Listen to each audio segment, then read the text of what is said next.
AM 1430 KRGI 105.5 FM. Good morning. I'm Brian Gallagher. This is Community Connection. It's brought to you by Cornhusker Toyota Honda, Nebraska's only combined Toyota Honda dealership. On Thursdays, we turn our focus to education. Here on behalf of Grand Island Public Schools, the Supt, Matt Fisher. Welcome back. Morning, Brian.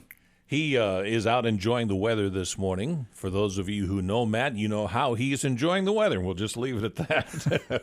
You're here to tell us about something I'm curious about, because we get topics in advance of what this is going to be, and I simply got the word panorama. All right, I'm listening. What is panorama? Well, panorama is simply a tool that we use to do a climate survey. School districts are required by state statute and Rule 10, which is kind of one of the governing rules for school districts, to do a climate survey. Basically, we need to engage our stakeholders. We need to get feedback from our students. We need to get feedback from our families, our parents, our staff members about the job that we're doing. So that's really what the Panorama tool is designed to do, is really just to get feedback from people about how well they think the school is performing. And so we're in that time of year right now where we just started doing surveys with parents and students. And so I think it's certainly something we wanted to share and really encourage all of our families to participate in, because the more feedback we get, obviously the better we can determine where we're doing things right or where we need to improve. Annual survey? Annual survey. Yeah, actually, we've been doing it a couple times a year. We've been using the Panorama tool since 2018, so it's been around for a little while.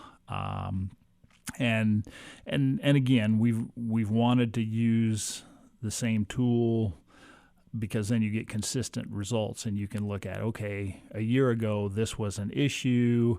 It looks like maybe we've made some progress in this area. Or we haven't. And so I think having that consistency, and really for us that's extra important this year, because this is a year when we have an external visitation.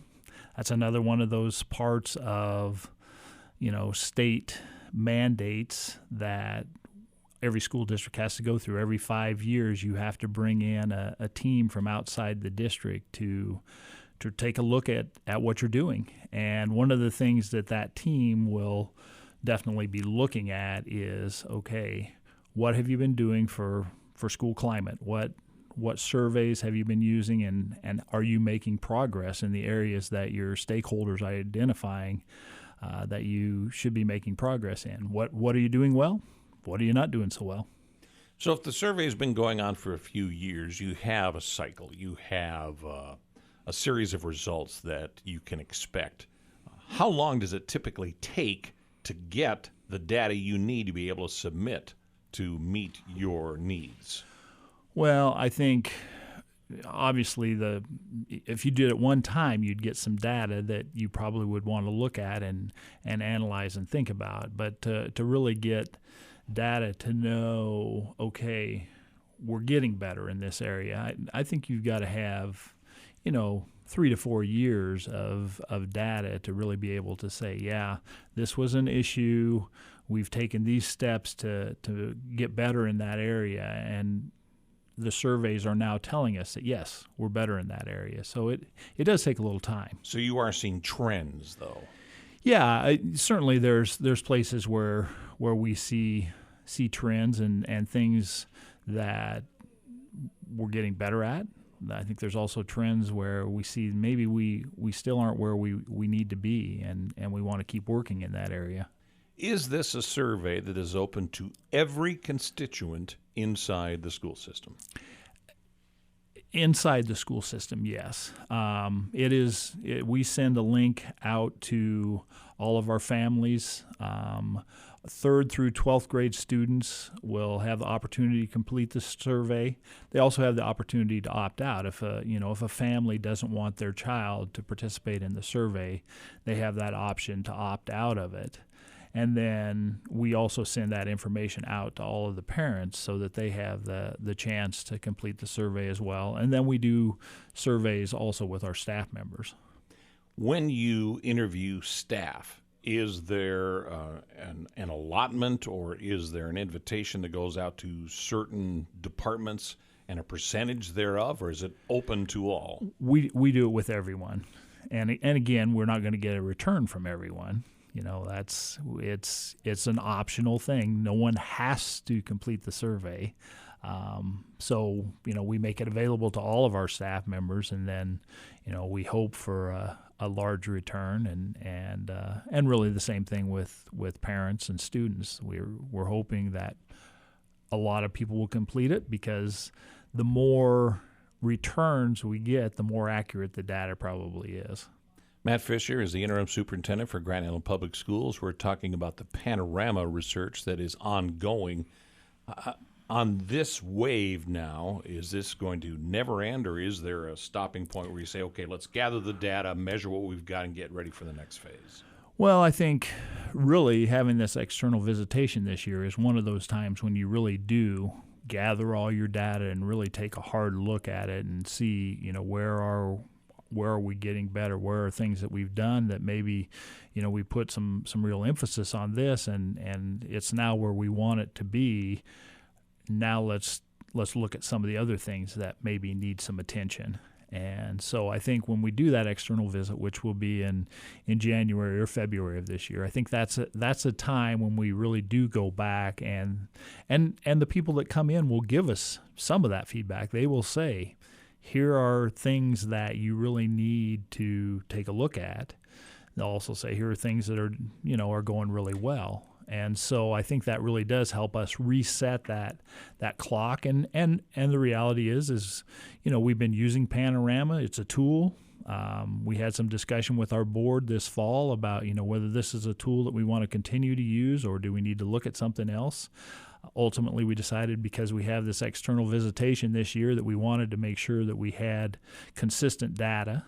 But now, when that clock resets, we may decide, hey, maybe there's a better tool out there that we want to use going forward.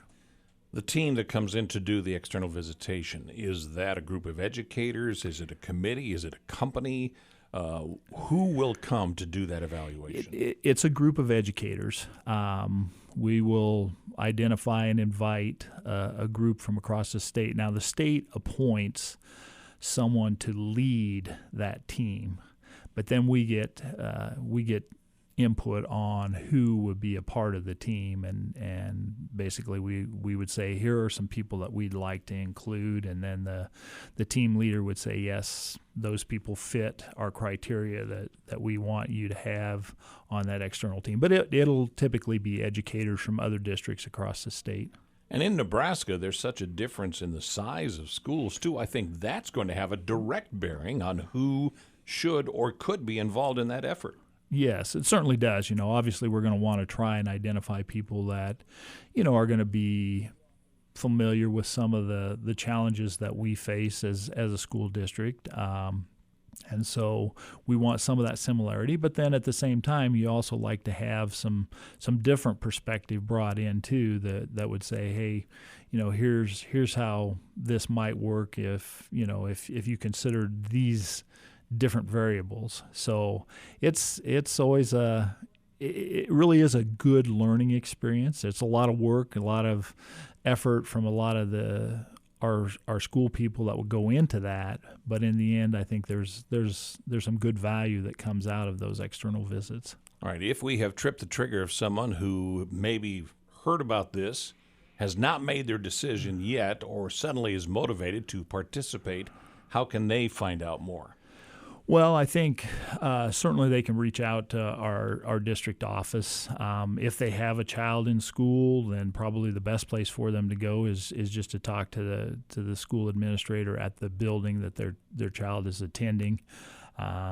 But if it's someone that doesn't necessarily have a child that wants more information, we certainly would encourage them to reach out to the district office. They can certainly talk to myself or Dr. Summer Stevens is our associate superintendent.